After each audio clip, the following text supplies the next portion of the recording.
What is going on, everybody? Welcome back to the Austin Show. Today we're looking at the McFarlane 7-inch DC Page Punchers Wave 2 set. So in this wave we have an all flash based wave. So it's again, we got figures where we have these figures. They look like the DC Multiverse, but they're labeled as the DC Direct as you see the logo. But they are pretty much DC Multiverse figures that come with comics, and that's what these figures are based off. So they're not based on really any sort of actual comic book storyline. They're based off the designs he did for this comic book. So first up here we have Flash and Atom, both two cool good guys here to start out with, and then we get two villains of Captain Cold and Heatwave. So both of these look really cool. These are, to me, the two stars of this set. Getting these different weird looking versions of Captain Cold and Heatwave just look pretty awesome, and I'm excited to check them out, see the figures themselves, and then of course we have that comic book there in the back. So another pretty cool set here. I like the first wave of Page Punchers, and this one looks pretty awesome too with the different character designs and stuff, and we only have one repeat character really of the Flash, but he looks all different and stuff, so I'm excited to check these out. So let me get them open out of the box and we'll take a look at them together. So we're going to start off with the Flash, which again is based off the comic design. But of course this is Barry Allen, which was a forensic chemist that gets drenched in chemicals that were struck by a lightning bolt, and he gains the powers of superhuman speed with enhanced senses, healing factors, and becomes a resident crime fighter of Central City as the Flash. So he looks pretty cool here in the all red outfit. So it is mostly all red. Again, with figures like this, I wish they would do like a wash or something just so it's not just all bland, solid, same red color, but they have some gold details on it as well. So he has like this nice visor like on his head that's in all gold, as well of course the normal lightning bolt ear designs, some lightning bolts up on the shoulders, the lightning bolt logo there on his chest, a belt design there, and some designs down on his boots as well. But everything else is just all red. So like I said, I wish there was a wash or something just to bring out some more details and stuff, because you see all those textures and everything going in there, so they put a lot of detail into it, but it's just all bland red, so you don't really get to notice it too much. But also seeing just this figure with this design, it reminds me a lot of Turbo Man from Jingle All the Way, so just that design reminds me, but it looks pretty cool. It's a different looking Flash, not my favorite Flash, but I think it looks pretty cool. But we can do his movements, so his head can twist all the way around. It can look down that far and up that far, so not bad movements. Shoulders can come up to 90, have that butterfly joint there, and can rotate around. We get a bicep twist, the double elbow joint that bends all the way up on itself, good as usual. The wrist can twist around, and the wrist is kind of hidden, so it's hard to tell. Yeah, the ball joint can sort of flex back and forth there. We've got an ab crunch in the middle, so crunch forward, crunch back's nice crunching, some twist around there as well, nice swivel. Then we have the movements at the waist as well, so it can crunch back and forth and twist there as well. The hips can come up close to 90, out to the side. He can pretty much do the splits. A little bit of a thigh twist, not much though. Double knee joint that can bend up that far to the back, can pretty much kick his own butt. Then we have the foot joint that flexes back and forth and can twist side to side, and this has the blended ball joints, nice texture and details on it as well, so it can twist at the top and the bottom joint there with the toe joint on the end. So he's pretty good, has the standard McFarlane joint, so it's not really anything different, but he doesn't really have any movement issues or anything, and he's pretty easy to stand, has a little bit of minor issues falling back and forth, but overall he's pretty easy to stand, but we get the base with him. And for accessories, we get some lightning bolts, so of course since he has the power of lightning and control and stuff, we get some lightning that we can put onto his hands. So there I got the lightning bolts, I just kind of stuck them on the end of his hands. I don't know exactly how they're supposed to go, but I think they look pretty cool there, you know, as long as I could probably be better to slip his hands off, get the lightning wrapped around his arms or something and put back on, but I think that looks pretty cool there. It adds a nice effect to the figure with the yellow there contrasting with all the red, so that looks awesome. But of course with this figure we also get the card, so there it is with the comic cover from the front. So we have a Gorilla Grodd there, which we do have that figure ordered. It didn't come in time for this wave, but it looks pretty cool from the front. That comic I'll show at the end, and it says the Flash there. So on the back says Barry Allen. In a freak lab accident, forensic scientist Barry Allen was struck by lightning and doused with chemicals which give him the superpowers of Speed Force. Now he uses these powers to defend his hometown of Central City and the rest of the world from the forces of evil as the Flash. So generic storyline there. All these cards just can be generic stuff, nothing specific to the story, but I do like still having the information so you know more about the characters. But I think this looks awesome. Like I said, it's not the best Flash ever, but I do like this design a lot. It'd be cool if his visor was more see-through, kind of like in the picture there. You can kind of see through it more there, but like I said, just overall it gives me so many feels of Turbo Man, which I think is cool because I love that as a kid. So pretty awesome design here. And next up we have the Atom, the Ryan Choi version, and he was from Hong Kong and a longtime protege of the original Atom, Ray Palmer, and he eventually moved to America to take over Palmer's place at Ivy University after Palmer's disappearance, and there Ryan finds his mentor's bio belt and becomes the new Atom. So he looks cool here. I like this design a lot, except for the face. I just hate this face design, but everything else about it, the blue and the red, look really nice. I love the colors they chose. They nice pop contrasting against each other. Has the bio belt there on his waist with the little like Atom logo, so that's cool. But again, with the all red and blue, they're just a solid color. It needs like a nice wash or something, just because like I said, they put so much detail into it. It'd be nice to be able to see it a lot easier, especially there in all the red, just with all that texture. But the nice red and blue armor design looks really cool. Of course, that face mask, like I said, don't like the face design, but the mask looks pretty cool with the tubes going up into it and has the Atom logo up on top. But yeah, the face, I feel it's way too close to the glass. Like it looks way too big and the head too fat with the wide eyes. Just don't like that design, but everything about this figure I really like. I think it looks really cool. So for moments, they get the head that can twist a little with the tubes. You can't really get twisting too much, but just a little back and forth.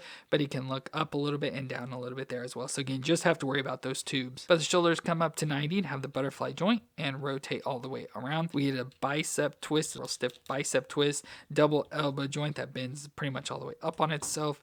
Wrist twist around and flex on the ball joint, so this has the blend-in ball joint design, so it has some details to it. We have the up grab crunch, so crunch back and forth, very little crunching and very little twisting as well. I don't know if it just stuck or what, but very little. But then we can twist around at the waist and crunch back and forth. The hips can come up close to 90 and out to the side, not far from doing the splits. Little thigh twist in there, but a double knee joint that bends up that far to the back. Then we have the ankle joint, so again, the blend-in ankle, so it twists at the top and bottom, so it can twist side to side and rock back and forth with the toe joint on the end, which is real stiff. So overall, another good figure. It has some little more issues with the joints, like with not being able to move as much, but still a pretty nice looking figure. And if we had issues standing, we could put him on the base. Now for accessories, we get some additional hands. So he's got an open palm hand and a fist hand. So we get a like grip hand with a trigger finger. Don't have a gun or anything, but of that, and then another open palm hand with the finger sort of splayed out there. And finally, we have this little thing of like an Atom thing going around him, which in combination with the quantum bio belt is powered by a dwarf star that allows the wearer to shrink down to a particle level or to 100 feet tall. So you can shrink down or enlarge, very similar to like Ant-Man. But we have this cool little nice like effect accessory that like nice swirl around him with like the Atom design in there.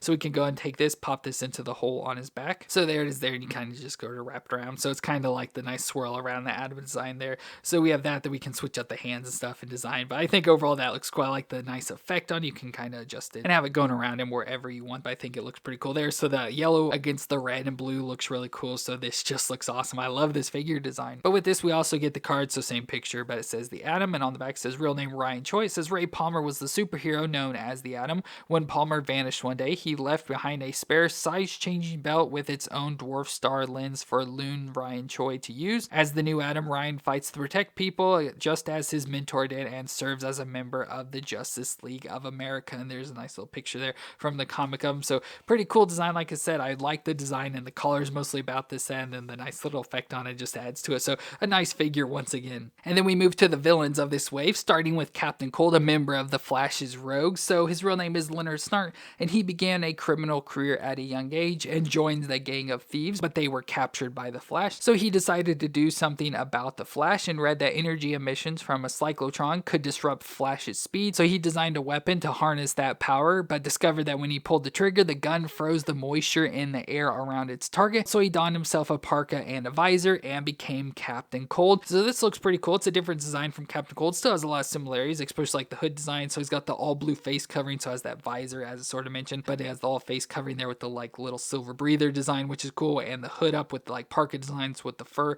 and nice texture in there, as well as a nice like scarf design going into a cape there in the back. So I like that blue. The blue color's nice and has nice texture and just a little cape design. And then he has like his cryo free sort of suit, so it keeps him warm and stuff, but it's all nice suit here with some details once again that could use a nice wash thing on his chest, through a nice blue thing on his chest, again probably something to do with cold. Looks pretty cool with the straps going around there, belt around the waist with probably cartridges for his gun so we can keep freezing. Some gloves with the blue design with the fur to match the hood, and again gray continuing down to blue boots with the fur at the top as well. And I like the little points on the shoes as well, so he just looks really cool. This is an alternate form of Captain Cold, but I think he looks really cool. So for movements, we get the head that can twist all the way around, and you look down that far and up that far. So not bad, not the best movements, but I thought it'd be worse than that. The shoulders come up to 90 and have the butterfly joint, not much movement, but it is there, and rotate all the way around. We get a bicep twist, again real stiff, a double elbow joint that bends pretty much all the way up on itself, and the wrist can twist around and flex on the ball joint back and forth. Up ab crunch, so crunch back and forth again, very little crunching, but can twist a little bit better.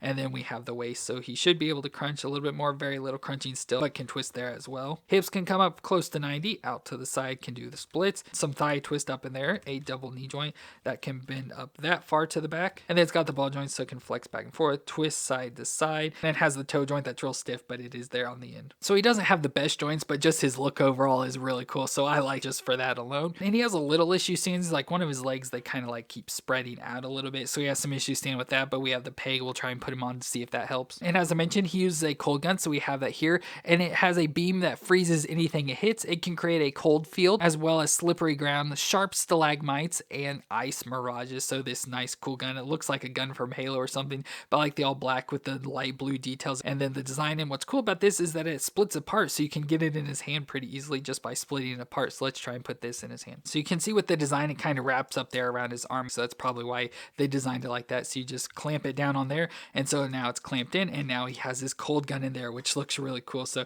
pretty awesome there to have that. And then we have his card, so again, same artwork for Captain Cold. It says real name Leonard Snart. It says armed with a sophisticated gold gun, Leonard Snart has been tangling with the Flash since his earliest days. The self-appointed leader of the Rogues, a loose band of criminals united in their hatred for the Scarlet Speedster, Captain Cold has constantly pitted his absolute zero against the Flash's super speed. So more details, and again, a nice picture there from the comic. So pretty cool overall for Captain Cold. Like I said, I really like this design. Captain Cold's always like a character I like because I just like his designs in general, but this is a really cool one, and I like the gun he comes with. It's just a really nice figure design and everything. I like I said, I just wish the figure was a little bit better, but overall pretty cool. And then we get another member of the Rogues in Captain Cold's common cohort of Heatwave, real name Mick Rory, and he became obsessed with fire at a young age, setting his home ablaze, and even set a school bully's home on fire with the bully locked inside when that bully once locked him inside of a freezer, which discovered his fear of the cold, known as cryophobia. So with this, he decided to use his fire obsession to become a villain, so he developed an asbestos costume and a gun-sized flamethrower and became known as Heatwave. So this is a version we've not seen before, obviously, with this comic design.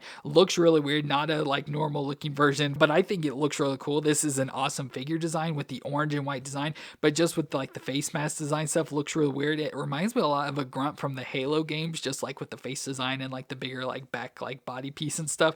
Just reminds me a lot of a Grunt, so every time I see this, that's what I think of. But just an awesome design, like I said, with the all white and orange, so with the white mask with the yellow eyes there, and then the orange like face mask of stuff coming down, and then the all white costume with like the quilted pattern and stuff there. As you can see, again, the texture's a nice really light wash on this, would bring out so many details, so it looks cool. And then the orange, so he's got the big orange armor up on the shoulder pads, he's got the gun here on his hand, it's already on his build in, so it's there. Nice orange gloves there, belt around the waist with all sorts of pockets and stuff, and orange details, orange on the thighs, and armor for the kneecaps and the front of the shoes and stuff there. So big bulky boots. So he's a big bulky character just overall, and like I said, not a normal version we've seen for Heatwave, but I think this looks amazing. So for his movements, his head there can twist side to side. It's hard to get a hold of his head with this, but can twist around there, look down that far, look up that far. So not bad movements. Shoulders come up to 90, have the butterfly joint, and rotate all the way around. We get a bicep twist, the double elbow joint for this arm, so it can bend all the way up there, and wrist can twist around. It's hard to twist on this. So one thing with this figure, it doesn't have the normal ball joints. It has like the normal joints we get with most other figures, so it has the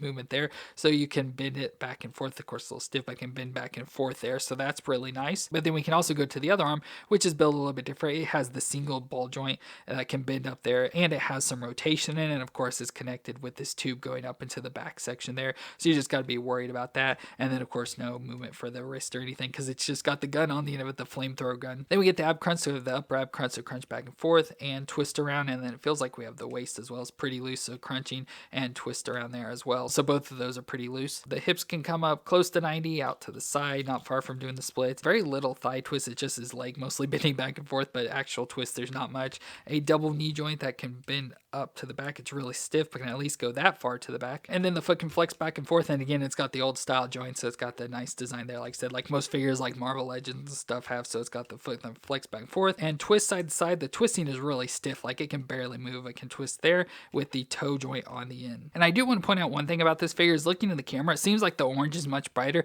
In real life, it's a darker, like pale orange, almost like a yellow orange, and like I said, it's got like a dark tint to it, so it's not nearly as bright as it's coming out in the camera. So I wish it would be more of that color of orange, but still doesn't look bad. Like I said, I just wish it was more of that brighter orange, but it still looks very cool. The joints are pretty decent. It has a little bit of issue standing, not much, but it's not horrible. But we have the base to pop him on to help with that. And now that we have Heatwave, we can put him, like I said, with his cohort of Captain Cold. So we have hot and cold there together, and both of those look really cool. But of course, we have the card for Heatwave. So again, same thing for Heatwave. On the back says Mick Rory, and it says, as he grew older, Mick's pyromania grew uncontrollable. Inspired by Central City's band of costume supervillains, the Rogues, Mick invented the handgun-sized flamethrower and a flame-retardant suit for himself. He adopted the codename Heatwave as he began channeling his destructive urges into profit. So there's more backstory on him. And again, both of those look cool. Again, like I said, common cohorts, common characters together of Captain Cold and Heatwave, and they just look really cool there together. So there's our figures for the Page Punchers Wave 2, where we can have Flash and the Atom against Captain Cold and Heatwave. So those all look really cool there. And then, as I mentioned, we have the comics. It's going to be hard to kind of fit, but we have the Flash #1 there with that artwork design. Like I said, it looks really cool. And we can just open it up and you can see sort of the artwork there. So there's like Heatwave and Flash. It looks like they kind of work together a little bit here by the storyline. And then we got Atom, and I see Kid Flash right there as well. So it just all looked pretty cool. A nice comic design, nice artwork and stuff. The comic looks pretty interesting. Ooh, there's Gorilla Grodd. Like I said, we do have that figure coming, just don't have it yet, so you'll see that video at some point. But pretty awesome comic design there as well for these and for the Page Puncher, so can't complain at all about these figures. I think they all look pretty awesome. But let me know what you thought of the figures down in the comments, and if you enjoyed my review, let me know with a thumbs up. Well, and thank you all for watching. I hope you all stay awesome out there, and I'll see you in our next review.